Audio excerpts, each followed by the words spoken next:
And welcome, brothers, sisters, working class heroes. This is The Rick Smith Show. Thanks so much for being here today on the big program. Lots to get to, lots to talk about. Just how close did the country come to crippling its economy thanks to a couple of rail barons? Thanks to our billionaires in the ivory towers and in the penthouses of corporate America. How close did we come? Now, they're saying the strike is averted. There's a cooling off period, all that stuff. I'm not 100% sure that the vote is the tentative agreement becomes the final agreement. The workers are going, hey, I don't know. I don't know that this is enough. And I'll tell you, I don't think they're wrong, especially when you look at the fact that I keep coming back to how close we've gotten to a crippled economy because of a handful of rail barons. Now, I know our corporate-controlled for-profit media is, pointing at those workers who wouldn't take the crappy conditions, who came out of the pandemic and said, no, we should be the essential frontline heroes that we were told. We should have dignity, respect. Maybe we get to see our kids every once in a while. Maybe we don't want to work. Maybe we don't want to live to work. Maybe we want to make sure that the jobs that we have supports our families and that we have good quality of life, work balance, maybe some of that. Now, I look at the fact that the statement, and this is amazing to me, and this is what I've just been fixated on all day. And if you're a working person, you should be thinking about this in every employment situation out there, because this is the boardroom mentality. They spoke the quiet part out loud, which is happening a lot lately. But the executives, they had their statement that said that, because look, I've been beating them up. Others have been beating up over the fact that they have, skyrocketing profits, the kind of money that's just obscene when you're talking about, crying poverty to your workforce. In fact, the 5 largest CEOs, the 5 largest rail companies, these big conglomerates, they had in the last 3 years $200 million in compensation for their top guy, the person sitting in the ivory tower looking down on the rest of us. They spent, I hope you're sitting down for this, these companies spent nearly $200 billion with a B, $200 billion on stock buybacks and dividends over the last decade plus. $200 billion. And yet they were saying, hey, we really can't afford you to have a weekend.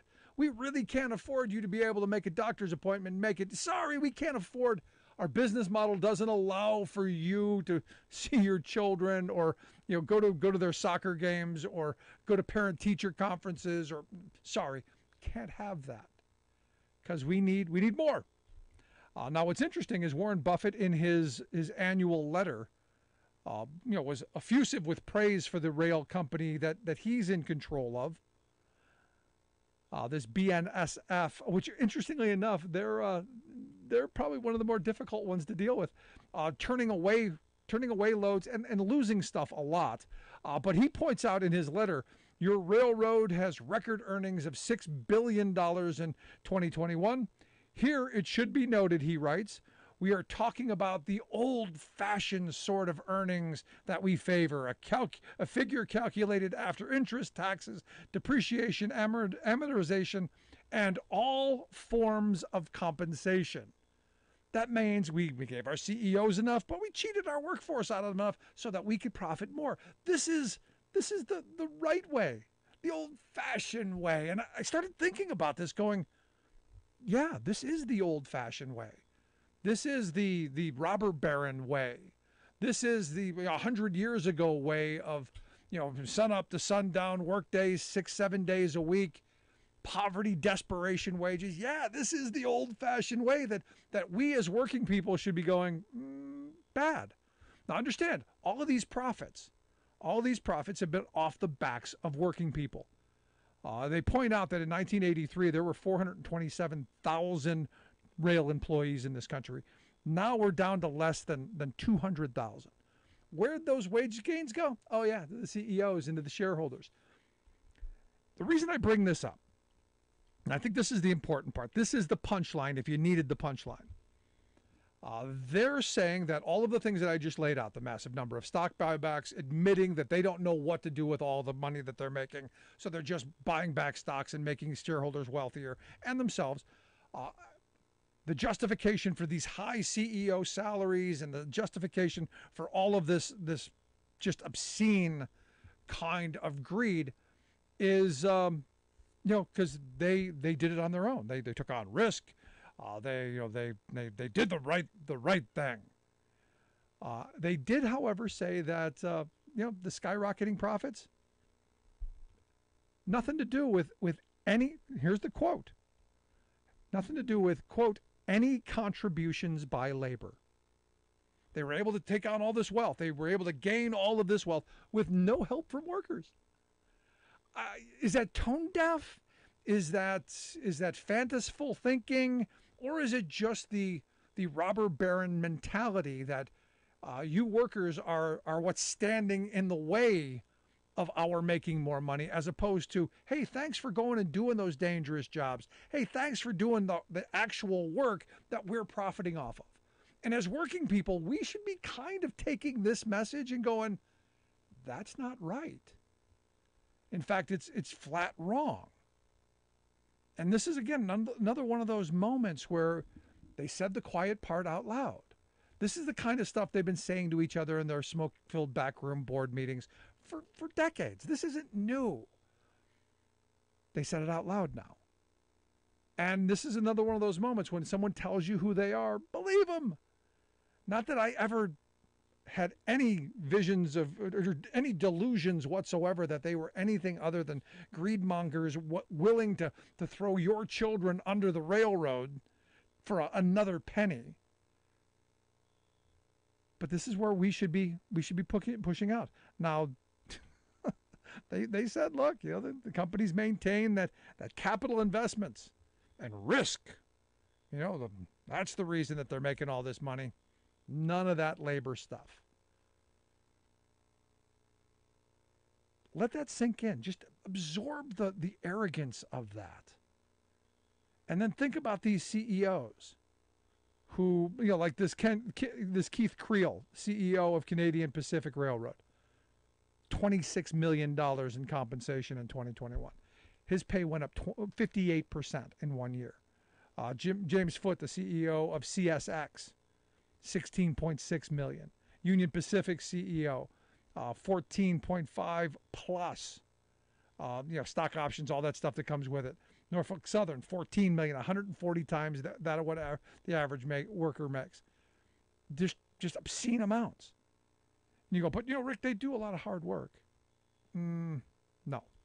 And here's the thing, and this is where my mind is going in this spot, where I'm hoping that working people are looking at the great divide.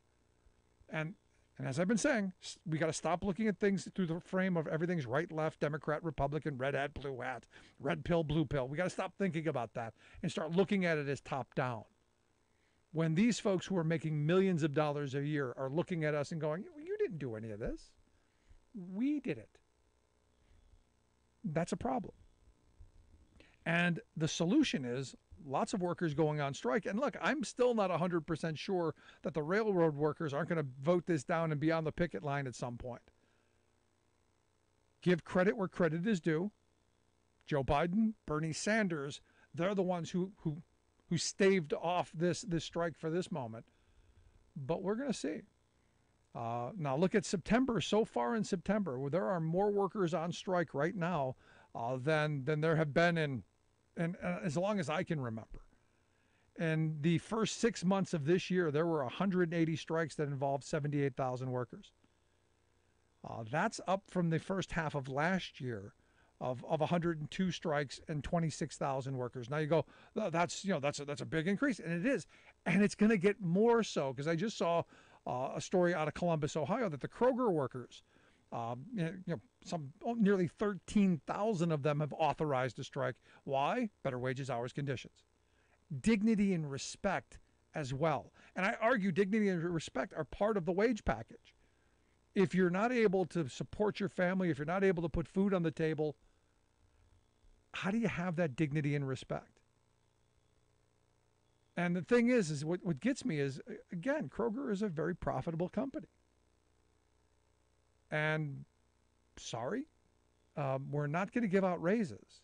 No raises for you. Here's the part I love. Instead of raises, and I love this, man. Again, the arrogance. We're gonna do financial counseling, so that minimum wage job you got, we're gonna help you figure out, how to make it stretch a little bit longer. Maybe figuring out how to buy dented canned soup at the grocery store. That kind of financial help you be poor.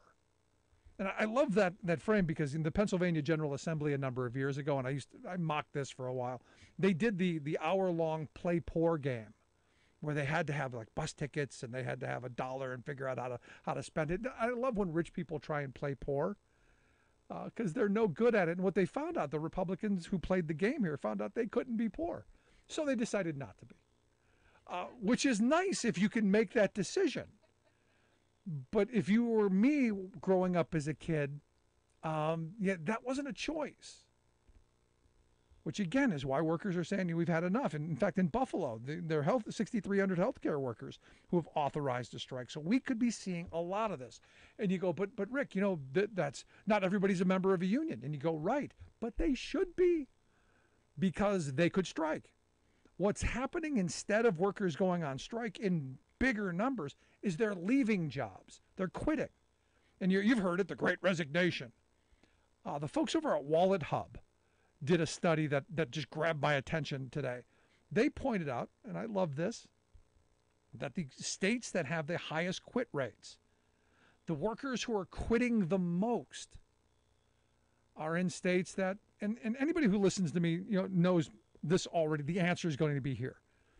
The 10 states, 9 of those 10 states are no rights at work states. Georgia, Kentucky, Tennessee, Arizona, Wyoming, Montana, West Virginia, South Carolina. Alaska's in there because they got a lot of jobs going on. And Louisiana, 9 of the 10 of them are no rights at work states. Now, conversely, on the flip side of this, the states that have the lowest quit rates, you know the answer.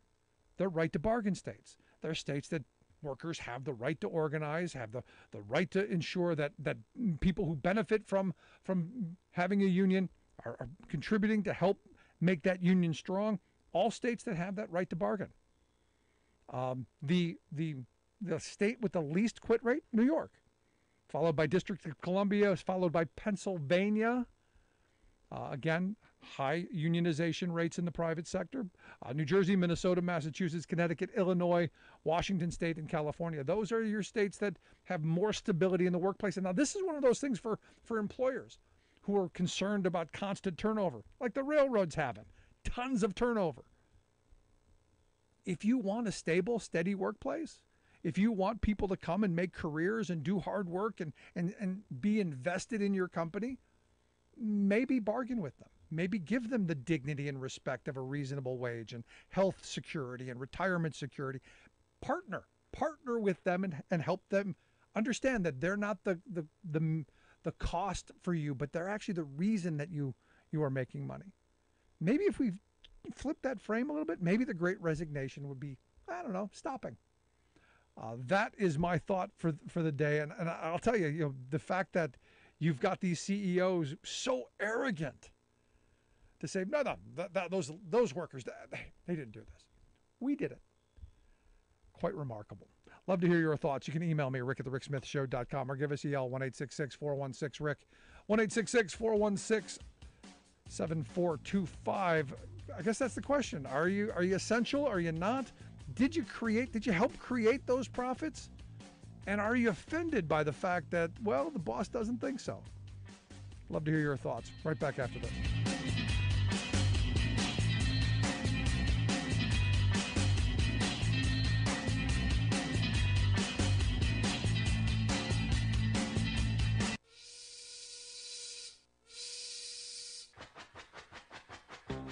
If you're a fan of the show, you've heard our Labor History in 2 segments, and you can hear them on the radio pretty much anywhere in the U.S. Labor history has never been more important than it is right now. So here's what we'd like you to do. Tell a Teacher. Tell a teacher that labor history is important and that they can get digestible 2-minute lessons that are absolutely free. Free to download, free to use, free to share. Tell a teacher to go to thericksmithshow.com/history and help us put labor back where it belongs, in the classroom. You know, generations of American workers fought, bled, and died to build the American way of life. It's our job to keep their stories alive. Go tell a teacher that we're here to help them do just that. Find us at thericksmithshow.com/history today.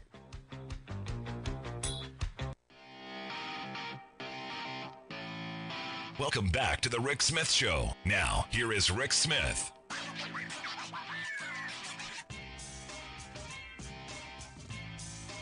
Welcome back to the Rick Smith Show. Check out our website, thericksmithshow.com. Questions, comments, something on your mind, email me, rick@thericksmithshow.com. So John sent me an email that caught my attention. He points out that while Governors Abbott, DeSantis, and Ducey may have sovereign immunity, the transportation people do not. Moving undocumented immigrants without federal permission and the permission of destination sites and jurisdictions may be criminal. He points out that the receiving jurisdictions may choose to arrest the bus driver or air crews or seize the boat, bus, or planes used. It doesn't matter, he says, whether an organized crime boss or a state official paid for the people trafficking. But here's the thing, and this is where Trump world doesn't care. The criming and the cruelty is the point. If people get harmed, the collateral damage, they don't care about you. They don't care about anyone. And what I find interesting is Democrats are, seething, was the headline, seething over the political stunt of taking these poor people seeking asylum and then using them in this way, basically human trafficking them somewhere, promising them they're going to get jobs and all this stuff, only to dump them. And, I go, that's the point. The point is the cruelty. And this is where folks on the left have to understand. The mindset of the conservative movement in this moment is the cruelty is the point. That's it. Marianne sent me an email and with a Bible verse in it. And it's Leviticus 19:33. It says, when a stranger sojourns with you in your land, you shall not do him wrong. You shall treat the stranger who sojourns with you as a native among you, and you shall love him as yourself. For you were strangers in the land of Egypt, so says God. And yet the Christian nation folk, the folks who want us to believe that, no, we're Christian nation, they seem to miss this. They seem to miss the fact that what they claim to believe in, what they believe is this part of it, they don't even understand. It's kind of scary stuff. Let's quick go to the phones. We got Cal on line 1. Cal, how are we doing? Not quick enough. Did you give, out of all those statistics at the start, did you give the 5 railroad companies, CEOs, 10 years pay? No, I just gave 1 year. I didn't give them the 10-year. I gave the 1 year. The Canadian Pacific guy made $26 million. CSX guy made 16.6. Union Pacific, he pocketed about $14.5 million. Norfolk Southern about $14 million. I'm sure over a decade those numbers are 10 times that. Yes. So 1 year for the railroad companies, CEOs pay. Hello? Yeah, 1 year for Keith Krell is his name. He's the CEO of Canadian Pacific Railroad. Yeah, he no, that I've got. Did you give anything about 10-year railroad companies, CEOs? I didn't give a 10-year, no. That's 1 year. 1 year. Yes, right. $16 million. Or 1 year with that guy, $26 million. Now, you could extrapolate that over 10 years to probably be in excess of $200 million. Right. So I think folks can do that. Not to mention the fact that, as I said, the railroad industry for just last year, their profit was just outrageous. In fact, over the last 10 years, they've done $200 billion in stock buybacks. I mean, this is the kind of thing that people have to understand. $1 billion in stock buybacks. Yep. Yeah.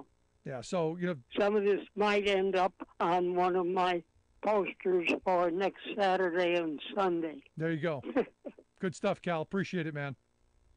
Thank you, Rick. Yep. You have a good night. No, I mean the greed is just outrageous, and the numbers. While you go, do the numbers really matter? Yeah, a $200 billion in stock buybacks. That's the rail company going.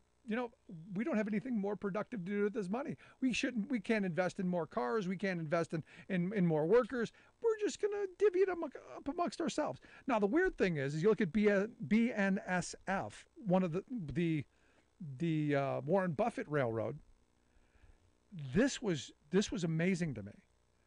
Their failure rate, they have seen a 546% increase in unfulfilled freight orders, which means a 546% jump in you not getting the stuff that you need. Now, remember, we keep hearing this is all Joe Biden's fault. All this is Joe Biden's fault. Inflation's Joe Biden's fault. Never mind the fact that the rest of the world is seeing massive inflations. It's only here. It's only Joe Biden. Gas prices are bad because of Joe Biden. Food prices are Joe Biden's fault. Everything's Joe Biden's fault. But the reality is the globe is going through a period like this. And a big part of it is the greed that is strangling our system. But we're not allowed to talk about that.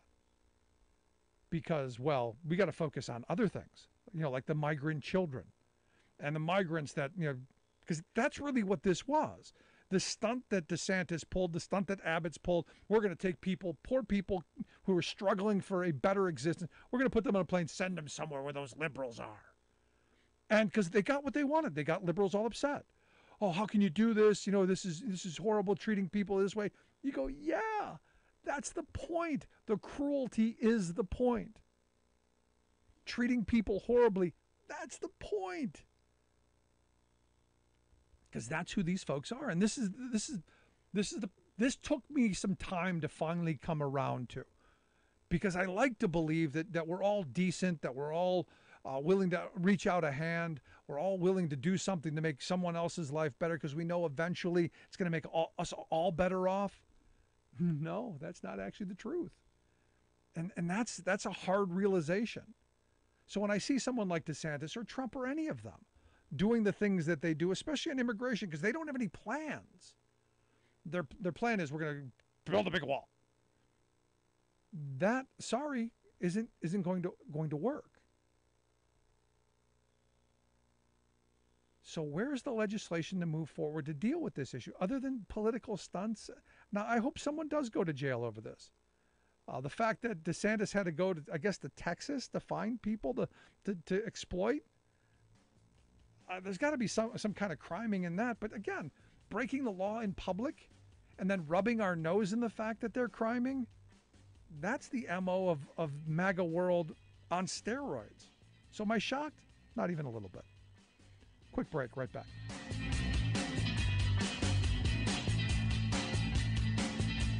I'm Rick Smith, and this is Labor History in 2. On this day in labor history, the year was 1945. That was the day oil workers walked off the job. The strike soon spread to 20 states and involved more than 43,000 workers at 22 oil companies. After years of wartime wage freezes, the union's demand was 52 for 40, 52 hours pay for 40 hours work. Workers demanded a 30% pay increase, shift differentials, and an eventual return to the 36-hour work week. The strike began in Michigan at the Saccone Vacuum Refinery in Trenton. From there, it spread to Gulf, Sinclair, and Shell. By October 4th, President Truman signed Executive Order 9639, allowing the Secretary of the Navy to seize petroleum operations. The Oil Workers International Union CIO immediately called off the strike and ordered its members back to work. A month later, the Navy had still not relinquished control of operations. The Union considered Truman's seizure a betrayal. There was no mechanism put in place to settle the dispute or consider workers' demands. By January 1946, the oil panel created by the Secretary of Labor finally awarded oil workers an 18% wage increase. Though disappointed, the union considered it a victory. They asserted the strike action was significant on a number of levels. The first nationwide industry strike had just forced the oil companies to meet with the union for the very first time. The OWI believed the groundwork for industry-wide bargaining had been finally established. It had been the first post-war strike and had forced the government to begin moving away from wartime wage controls. Of the post-war strikes, it won the largest pay increase. And importantly, it broke the power of Standard Oil to dictate wages to the industry through its dealings with its independent union. For generations, workers have been punished by corporate bosses for watching the clock. But now, the corporate clock is watching workers, called digital productivity monitoring. This surveillance is done by an integrated computer system including a real-time clock, camera, keyboard tracker, and algorithms to provide a second-by-second record of what each employee is doing. Jeff Bezos, boss of Amazon, pioneered use of this ticking electronic eye in his monstrous warehouses, forcing hapless, low-paid pickers to sprint down cavernous stacks of consumer stuff to fill online orders pronto. Beat the clock or be fired. Terrific policy, exclaimed taskmasters at hospital chains, banks, tech giants, newspapers, colleges, and other outfits employing millions of mid-level professionals. So they've been installing these unblinking digital snoops to watch their employees, even timing their bathroom breaks and constantly eyeing each one's pace of work. They've plugged in new software with such Orwellian names as Work Smart and Time Doctor to count workers' keystrokes and to snap pictures every 10 minutes of workers' faces and screens, recording all on digital scoreboards. You are paid only for the minutes the computers, quote, see you in action. Bosses hail the electronic minders as fit bits of productivity, spurring workers to keep noses to the grindstone and also to instill workplace honesty. Only the whole scheme is dishonest. No employee's worthiness can be measured in keystrokes and 10-minute snapshots. This is Jim Hightower saying employees call this digital management demoralizing, toxic, and just wrong. But corporate investors are pouring billions into it. Which group do you trust to shape America's workplace?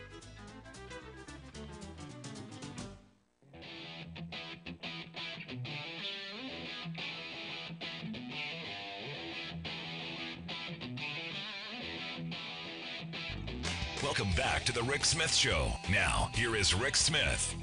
So I know everything's Joe Biden's fault. The inflation, the price of gas, beans. The reason the beans went up, Joe Biden's fault. It's all Joe Biden. Now, the weird thing is you don't hear anyone, really out there, except me, saying that, hey, we're reshoring manufacturing, investing in future technologies like the CHIPS bill, doing something on climate change. Yeah, Joe Biden's fault. Where's the giant statue? Where are the big cardboard cutouts with the finger and the where's that at? We had a bunch of idiots running around slapping Joe Biden did this all over things. How about let's talk about the things that he really did? And on the prescription drug front, yeah, did something that they have not been able to do since George Bush boogered it up back in the early 2000s. But here to talk about, well, just how this is going to work, how it's going to help folks, and maybe reduce inflation a little bit. I've asked our good friend Laura Packard to come talk with us. She's the executive director of Healthcare Voter. You can check out their website. I think it's healthcarevoter.org. We'll get links out on social media to make sure you can check that out. But Laura, thanks for taking time for us. Thanks for having me. So everything's Joe Biden's fault except for the good things that happen, like, reshoring manufacturing and bringing down prescription drug prices and all. Everything else is Joe Biden's fault except for this. Well, there was just a big celebration at the White House this week to celebrate the Inflation Reduction Act. So Joe Biden, Dark Brandon Joe Biden, has actually got some great accomplishments to talk about. So this is like Dark Brandon, or because I still love the. I'm still trying to figure out how to use the "Let's Go Brandon" frame in a way that say, yeah, he did. He went and he's made things better. Absolutely. And so some of the pieces in the Inflation Reduction Act, first of all, it's keeping your health insurance premiums low for the next 3 years if you have insurance through the Affordable Care Act. That was going to expire at the end of this year. And I talked about it a few times on your show. Well, that's fixed, at least for 3 years. And as you mentioned, now Medicare is going to be able to negotiate lower drug prices for people on Medicare. That's going to take a couple years to kick in, but sooner than that is a $2,000 out-of-pocket max for people on Part D prescription drugs. So that is going to be really big for so many people that have expensive medications. No, it's huge. But you said 3 years that the ACA fix is going to be in place. I say we're at a crossroads moment because that 3 years. In 3 years, the Republicans, if they take power in the House and the Senate and possibly the White House in 24, all that gets undone, and then we go back to just the enormous number of wasted votes on repeal and then no replacement, because I think we learned during the Trump years that they don't really have a replacement. They have no plan, no idea, no direction, other than they know they don't like that Obama thing. Exactly. That there's still no Republican health care plan. And yes, if they regain power, we would see in 3 years it would expire. However, we have this election coming up, and so we can do something about it because we don't have to let them take power. We can make it so that we have 50 Democratic senators in the U.S. Senate that are willing to vote for change. We're a couple votes shy of breaking the filibuster this last time, which is why they weren't able to fix to guarantee our right to an abortion, and they weren't able to make these healthcare changes permanent. But if we get a couple more votes, including in places like Pennsylvania, I think we can get there. No, it's something I'm hoping the working class of this country is waking up to. But I'm going to push back on your thought, because and I kind of said it too, that the Republicans don't have a plan. They actually do have a health care plan. It's on. You can actually put it on a bumper sticker, since they're really good at bumper sticker sloganeering. It's simply pay or die. That's their healthcare plan. If you have the wealth and you have the ability to pay, you're going to get the best treatment in the world. If you're like the rest of us who, don't, decrease the surplus population. And part of their attacks on our healthcare, we saw a ruling just a few days ago from the same Texas judge that ruled the Affordable Care Act was unconstitutional. He's at it again, and he ruled that the preventative services piece of the Affordable Care Act is unconstitutional. So things that we take for granted now that we get for free with, free vaccines and so on, that is under threat. Now, this is just a circuit court ruling. It's going to go to appeals, and this is by no means done. Right. But this just shows that these conservatives are not done attacking our healthcare. No, and it shows that, again, I keep coming back to this frame: elections matter. If we make the wrong choice again, and you end up with a Trump or a Trumpite in the White House, or in a J.D. Vance or a Dr. Oz. Oh, geez. Dr. Oz and his, hey, we should have healthcare festivals for people who don't have insurance. You can go to the field and have someone look at you for 13 seconds. That's healthcare in their world. But, if we make the wrong choice this November and in 2024, maybe healthcare festivals are the best we're going to get. I remember before the Affordable Care Act, I remember, and I believe even still today, there are charity agencies that offer healthcare around the world, and they do days of healthcare here in the U.S. that thousands of people would show up to be able to see a doctor because Yeah. they couldn't afford anything else. Have you seen the photographs from Appalachia? You go down into parts of Virginia, parts of West Virginia, where they would do this. It looks like a third world country where they come and they put up tents and you go, this is the healthcare system that well, this is what we do to poor people. This could never happen in rich affluent areas, where DeSantis and Abbott and those folks who keep trying to shove this stuff down our throats. You won't find this near the Golden Palace at Mar-a-Lago. But in places where working people live, this is what we get. And you can see right now with the numbers that just came out on the number of uninsured. I think it was the best was Massachusetts with 2%. And then you see Texas with, I think it was more like 15% or more of their folks are uninsured. And that's when you have situations where people can't get health care. And in Texas in particular, it goes right back to Governor Abbott and the Texas Republican legislature that refuses to expand Medicaid for low-income working people. That people who make too much money to get the Affordable Care Act, too little money to get Medicaid, they can't get help. And that is the responsibility of the Texas legislature and governor. You listen to the Rick Smith Show. We're here with Laura Packard, Executive Director of Healthcare Voter. Their website, healthcarevoter.org. You can also see Laura on her weekly ACT TV program, Care Talk. We'll get links out on how you can take a look at that as well. Now, here's the weird thing. You said, they're 15% in Texas, 2% only in Massachusetts. The frame that I keep hearing from people, especially conservatives, is all those uninsured people, that's their choice. They don't want to be insured because if they wanted to be insured, they would get jobs that had health insurance.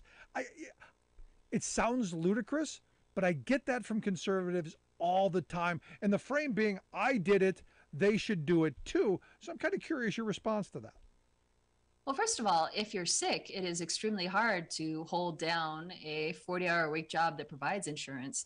And second, so many of the people that we used to call essential workers don't even have health care.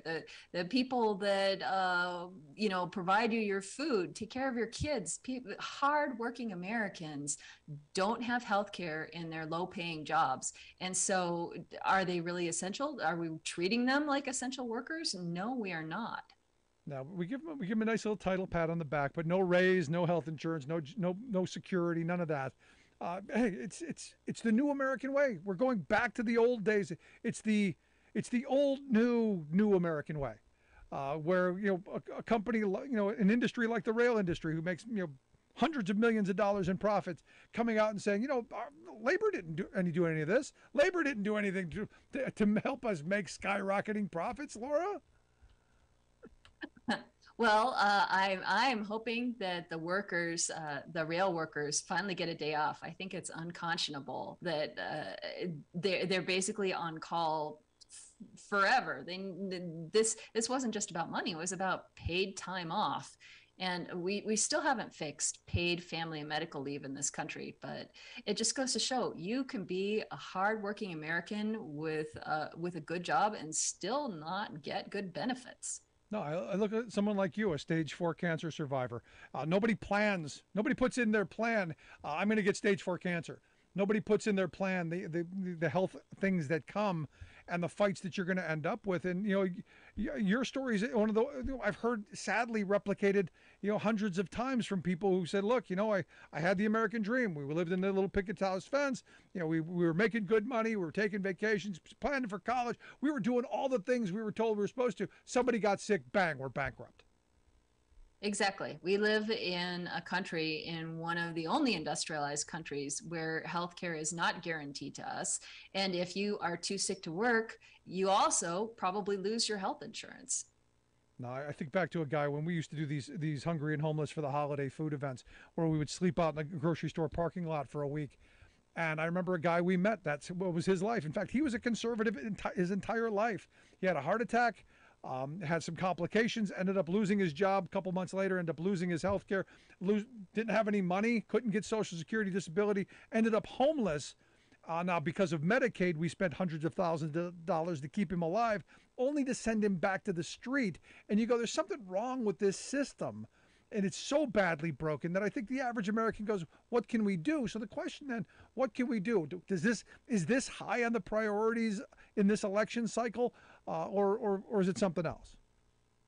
Well, I think that healthcare is on everybody's minds. I mean, we're coming out of a pandemic that killed so many of our friends and neighbors and family members, and we are making drugs more affordable. But this bill helps people on Medicare. It doesn't help people that aren't on Medicare with prescription drugs. And that's something, there's a $35 copay on insulin for people on Medicare, but Republicans chose to strip it out for everybody else. Yeah, how do you do that? How do you go, sorry, you're going to pay hundreds of dollars a month? And I think the governor of California is doing the right thing. The idea that the state of California is going to start making insulin and selling it at cost. If the private sector isn't going to be helpful, the public sector has to step in and do what we the people need. That's always been my mantra. Mm-hmm. And there is talk that there may be a vote in Congress on a standalone bill to do something about insulin. And that's great. But it's so important that you vote for senators that'll vote for that. But also, we can't be just piecemeal fixing one drug at a time. We need comprehensive reform for all the pieces of our healthcare system. What good is cheaper insulin if you can't get to the doctor to get it and get the follow-up care that you need to make sure that, my wife was just telling me about a friend who, just going through life, taking care of others, doing other stuff, finds out she's got diabetes, ends up losing a toe. And you go, that's not good. How'd that happen? Well, 8 months to get a doctor appointment, which is insane. Now, again, my conservative friends tell me, and I'm sure you've heard this, if we go to that hippie liberal social media that you want, or social medicine you want, we'll never get a doctor appointment. I go, have you tried getting a doctor appointment on short term in this day and age? It ain't easy. And also, for some reason, people in Canada and the UK and any other country doesn't seem to want to give up their healthcare system for ours. But I think that we need to properly fund and make it healthcare available for everybody. And we also need to have more doctors, more medical personnel, because as baby boomers retire, there are increasing shortages of doctors and nurses and all kinds of medical professionals. So last question I've got for you, because election's coming up, and I have people, especially my women friends. The women folk are looking at the November election or the Rovember election cycle as all about choice and reproductive rights and all of that. How big do you expect this to be? I mean, there's states like here in my state of Pennsylvania where they're going, that could be the issue that swings this entire election. Same thing with Ohio. Curious your thoughts. Well, I think abortion affects everybody. And it isn't always something that you necessarily plan for, just like I wasn't expecting to get cancer. And there's stories coming out, actually. I think there was a cancer patient in Ohio that couldn't get chemotherapy because it could possibly harm a fetus. So this person has just been diagnosed with cancer, needs chemotherapy, and then has to figure out how to get to another state to get an abortion so they can get the medicine they need. And there are so many stories like these. Women with ectopic pregnancies that it will kill them if they don't get an abortion, and they still can't get care. So it goes on and on. It's God's will, Laura. God's will. It's God's will. Isn't that what they tell us? I mean, if you listen to the extremists, like the guy who's running for governor in Pennsylvania here, this Doug Mastriano, under no circumstances can we allow to have any of that happening. Well, I think if you believe that, didn't God give us a brain and help us develop medicine for a reason? Well, not women. We don't want you women folk thinking, because if you listen to that video that I played yesterday on the program that Mastriano tweeted out, that the feminists, they want women back. They want women to be equal and get jobs and pay taxes, whereas your natural nurturing instinct should be home in the kitchen making your man pie. Well, one of the issues with that is there was a woman in Texas that had an ectopic pregnancy and couldn't get care, and I believe ended up having a hysterectomy. So no more babies for that family because of Texas's backwards abortion ban.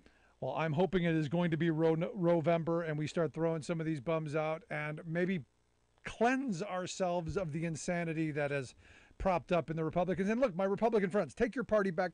I'm not saying all the way to the sane line, just somewhere near, somewhere in the ballpark of sane. That's all I'm asking for. Is that too much? Yeah, probably. But Laura, I appreciate the time. As always, great stuff. Thanks.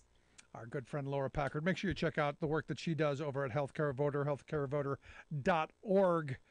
Make sure you also check out her ACT TV program, Care Talk. Going to take a quick break. Right back after this. Stick around. You're listening to The Rick Smith Show. Working people come to talk.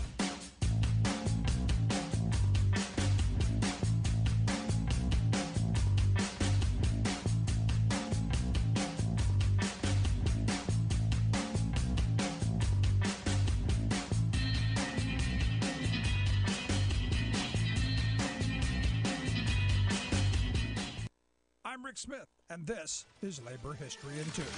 On this day in labor history, the year was 2004. That was not a good day for hockey fans. The National Hockey League owners locked out the players. The owners and the players' union could not come to an agreement on issues including pay, free agency rules, and drug testing. League owners also wanted to implement a salary cap. The Players Association objected. The first game of the season was supposed to take place on October 13th. But across the country, the arenas stood silent. As the impasse dragged on, in February, the league announced the season was canceled. The Associated Press reported, quote, "A hockey season on the brink is now a season gone bust." The NHL canceled what was left of its decimated schedule Wednesday after a round of last gasp negotiations failed to resolve differences over a salary cap, the flashpoint issue that led to a lockout. The article continued, quote, "No Stanley Cup champion will be crowned. The first time that's happened since 1919, when the 2-year-old league called off the finals because of a flu epidemic. It was the first time that a North American professional sports league lost a full season to a labor dispute. Some of the players found work in the European leagues at greatly reduced pay. It's estimated that the league lost $2 billion in the lockout and that players lost $1 billion in salaries. The impact of the lockout rippled throughout restaurants and other businesses that relied on the hockey crowds, causing layoffs for waitstaff. Finally, in July, an agreement was reached. The players gave in to the owner's demand for a salary cap. In 2012, another lockout by management cost NHL players another half of the season. For more information, go to laborhistoryin2.com, like us on Facebook, follow us on Twitter at laborhistoryin2. You're listening to The Rick Smith Show, where working people come to talk.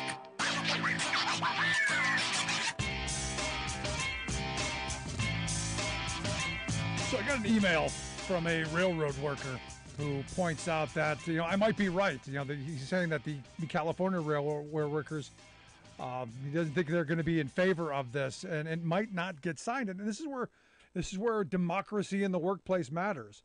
The unions have said, hey, this is something that we think we can get passed, we think we can get ratified, but ultimately it's going to come down to the members voting.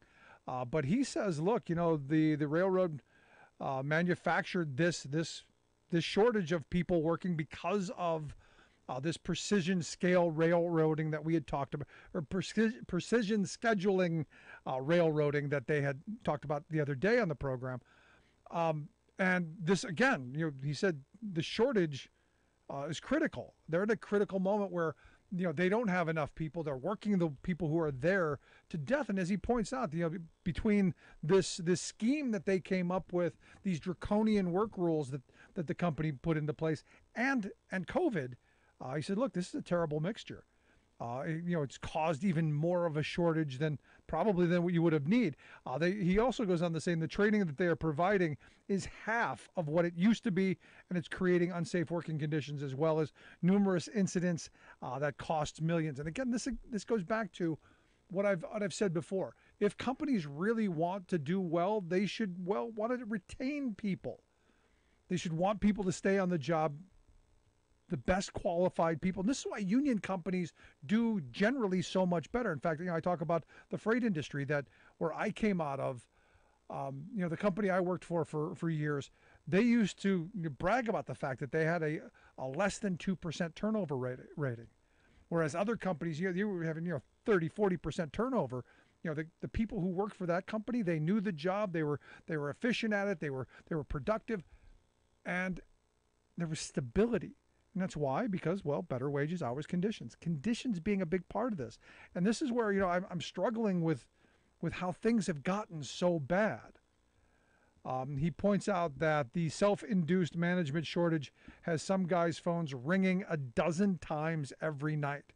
Now, as someone who has been on who's been on call in the past and understands what these guys are going through, only to the fact that I had weekends, this is insanity. The fact that you might even be off your rest yet, and it's crazy. Now he says this new verbal agreement seems to address the quality of life grievances with a few sick days per year, not even enough to get your teeth cleaned 3 or 4 days. Now that's a huge improvement over none, but you got to question, how is it that an industry that it's this profitable, that can pay their CEOs so much money, how is it that they can't not set up a system of scheduling that's going to give you the opportunity to, I don't know, like this email points out, just going to get your teeth cleaned? How is it that you can't have a system where people can plan to go, I don't know, to a wedding that your kid may be having down the road, maybe your own, who knows? But again, it's because these railroads have gotten so consolidated and so much power. He finishes up by saying, again, precision scheduled railroading was meant to do more work with less manpower, less maintenance, less safety rules, all to maximize profit. And that's not just the railroad industry, that's across corporate America. He says that my biggest fear is that the railroads pay the same money in Arkansas that does in California. This contract is substantial in the compensation areas. Without a COLA for pay, the California workers get the same as others across the country. Just like the rest of America, we are pitted against each other from the top. And this is, again, it's the system that they've created to keep us fighting with each other. Now, I haven't seen the entire agreement. I've seen bullet points. I've heard from folks, like my railroad guy here. If I'm voting, I don't know that I'm voting for it. In this moment, with the leverage that the workers have and the sentiment across the country of workers being able to come out and strike and a movement back towards that, I don't know that I vote for it. Because I think I want more of my life back. I want to fight for more of my life. And look, I've heard the stories before that, in the middle of your rest, the phone is ringing to get you back, to keep you running, because they are that short. I remember, being on call myself, when the phone rings every 8 hours. 8 for 10. You got to be in here at 8 for 10. And hour back and forth to work, 5 minutes to take a shower, to eat, to say hello to your children. That doesn't even exist. So I don't know. It's going to be interesting to see how this plays out. I don't think this is over, but there's a movement to go in the right direction. And what I do know, here's what I do know from my union brothers and sisters. I do know if Donald Trump were in the White House and Republicans controlled the Senate, I do know we wouldn't even be talking about this. They would impose their will on those workers and force them back. Probably even send out the National Guard after them. Just my thoughts. Love to hear yours. If you miss any portion of the program, make sure you grab the podcast. Wherever you find yours, you'll find ours. There is nothing natural about the new scale of these disasters. They are the price of humanity's fossil fuel addiction. New UN report warns world is heading into uncharted climate territory. August 2022 was the second hottest August ever recorded. Plus, look, folks, the Great American Road Trip is going to be fully electrified. Charging stations will be up and easy to find as gas stations are now. President Biden touts historic climate bill and national EV charging network. If you say so, all of those stories and more straight ahead for BradBlog.com. I'm Brad Friedman. And I'm Desi Doyen. Stand by for 6 minutes of independent green news, politics, analysis, and snarky comment. The current fossil fuel free-for-all must end now. Yes, we must end the current fossil fuel free-for-all. This is your Green News Report. Okay, Desi Doyen, great news. The Earth is cooling. August wasn't that hot after all. That would not be the way that scientists would recommend looking at the new record that NASA announced this week. Oh, okay. NASA announced that August 2022 was the second hottest August on record globally. You're on board KCAA's Inland Talk Express. KCAA, Loma Linda, 1050 AM, the station that leaves no listener behind.